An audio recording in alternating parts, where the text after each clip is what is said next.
This is your Daily 5 for Thursday, March 5th, 2026.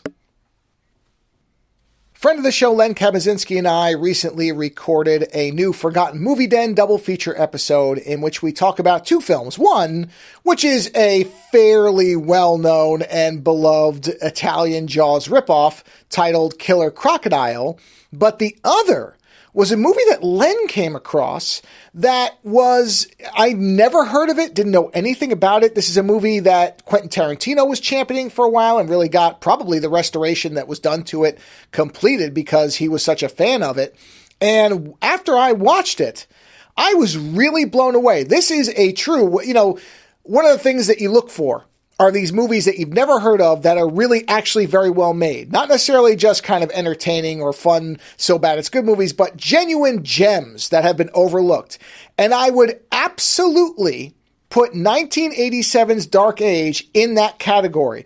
This is both a very well-made film, and while you could call it, I suppose, a Jaws ripoff, although I think that's very unfair, because honestly, anything where there's a large animal that's killing people is going to be seen as a Jaws ripoff. It does have some elements that do seem like they are inspired from the original film.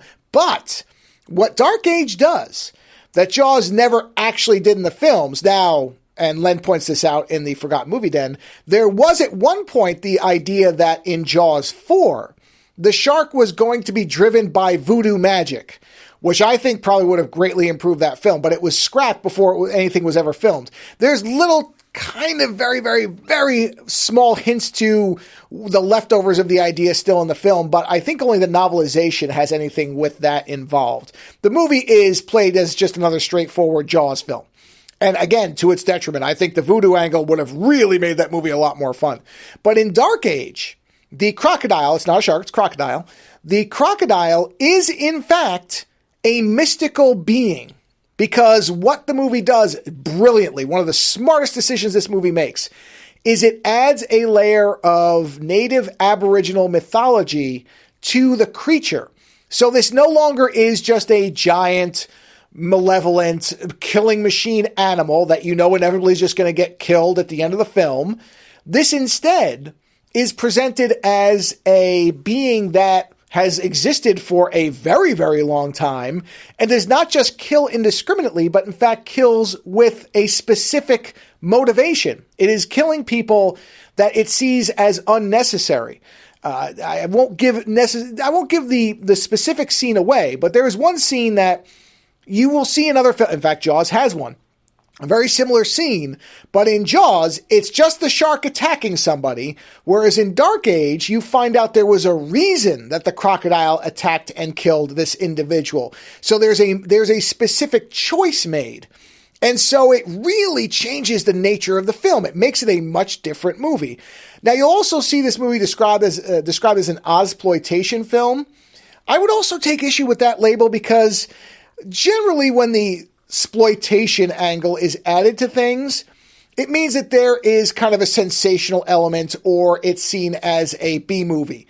Whereas this movie, Dark Age, is too well filmed for the Ozploitation angle. This is just a well-made movie. Again, I wouldn't even call it necessarily a Jaws ripoff. I wouldn't call it an Ozploitation film necessarily because I think those labels will make people think it's a lesser film, and I would not call this a lesser film. This is a real unknown diamond. It's a great movie.